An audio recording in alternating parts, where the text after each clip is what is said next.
बड़ी खबर इंदौर से गृह एवं जेल मंत्री डॉक्टर नरोत्तम मिश्रा जाल सभागृह पहुंचे हैं। यहां पर दीप प्रज्वलित कर रोजगार मेले का उन्होंने शुभारंभ किया है। तो बड़ी खबर, आज मध्य प्रदेश में रोजगार मेले का आयोजन किया जा रहा है। वहीं गृह मंत्री डॉक्टर नरोत्तम मिश्रा भी इंदौर पहुंचे हैं, जहां पर उन्होंने दीप प्रज्वलित कर रोजगार मेले का शुभारंभ किया है।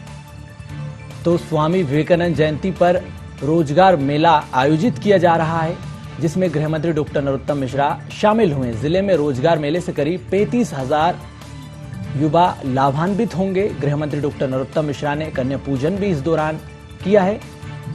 वहीं पर्यटन मंत्री उषा ठाकुर और सांसद शंकर लालवानी ने भी इस दौरान कन्या पूजन किया। वहीं रोजगार मेले में गृह मंत्री डॉक्टर नरोत्तम मिश्रा का बयान भी सामने आया। उन्होंने कहा कि संवैधानिक संस्थाओं का अपमान करना कांग्रेस का स्वभाव है।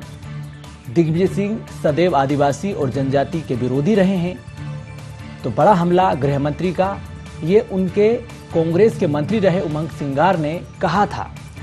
दिग्विजय सिंह विवादित ट्वीट कर विषयांतर करना चाहते हैं, जो कि निंदनीय है। दिग्विजय सिंह मुद्दों से भटकाते हैं। कांग्रेस के पंचायतों का फिर से परिसीमन को लेकर भी उन्होंने बड़ा बयान दिया। बुजुर्ग नेतृत्व है, इस वजह से कांग्रेस चुनाव में आना नहीं चाहती। हम कुछ भी करेंगे तो वो कमियां निकालेंगे ही। जावेद हबीब मामले पर भी गृह मंत्री डॉक्टर नरोत्तम मिश्रा ने बड़ा बयान दिया है। उन्होंने कहा कि इंदौर में भाजपा के कार्यकर्ता इस पर काम कर रहे हैं।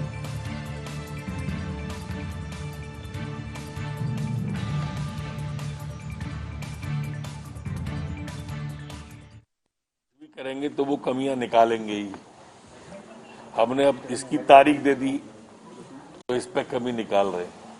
इतना नहीं बता रहे कि जब हमने आरक्षण के समेत जब हम चुनाव में गए तो आप कोर्ट में क्यों गए थे, चुनाव में क्यों नहीं गए? कांग्रेस को चाहिए था कि वो चुनाव में आती, लेकिन लगातार जितने उपचुनाव हुए उन सब में कांग्रेस हारी, तो वो हर चुनाव से अब डरने लगी है। बुजुर्ग नेतृत्व है, इसके कारण से वो चुनाव में नहीं आना चाहते, इसलिए कमियां निकालते। अभी तो चूंकि पंचायत चुनाव के परिसीमन का चुनाव आयोग ने कहा है, इसके बाद दूसरी बात होगी। मध्य प्रदेश की सरकार सर्वांगीण और चहुमुखी सोच रखकर काम कर रही है। जो सर्वे की रिपोर्ट आई थी उसमें भी इंफ्रास्ट्रक्चर पर 40,000 करोड़ से ज्यादा का निवेश हमारी सरकार ने पिछले दिनों में किया और रोजगार के अवसर सृजित किए और सर्वाधिक रोजगार मध्य प्रदेश ने दिया। उसी कड़ी में आज स्वामी विवेकानंद जी की जयंती पर 5 लाख से अधिक नौजवानों को वो परिपत्र दिए जाएंगे, अधिकार पत्र दिए जाएंगे, लोन के पत्र दिए जाएंगे, रोजगार दिए जाएंगे। ऐसे 5 लाख लोग हैं। देखिए, संवैधानिक संस्थाओं का अपमान करना कांग्रेस का स्वभाव है और दिग्विजय सिंह सदैव से जनजाति के आदिवासियों के विरोधी रहे हैं।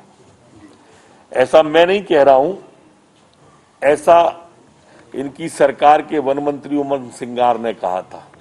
ऐसा मैं नहीं कह रहा हूं। जब दिग्विजय सिंह जी मुख्यमंत्री थे तब उनकी उप मुख्यमंत्री जमुना देवी जी थी और उन्होंने कहा था कि मैं दिग्विजय सिंह की भट्टी में जल रही हूं।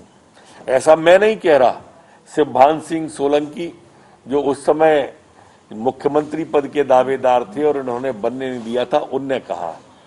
तो इससे आप अंदाज करो, हमारे महामहिम राज्यपाल आदिवासी हैं, उस वर्ग से आते हैं, तो स्वाभाविक रूप से वो इस तरह की बात करते हैं। उन्होंने जो ट्वीट किया है जिसमें दुपट्टा महामहिम डाले हुए हैं, ये वो दुपट्टा है जो कि हेलीकॉप्टर से उतरते समय किसी कार्यकर्ता ने डाल दिया था और इस तरह के ट्वीट करके कि वो विषयांतर करना चाहते हैं, जो कि चिंताजनक और निंदनीय है।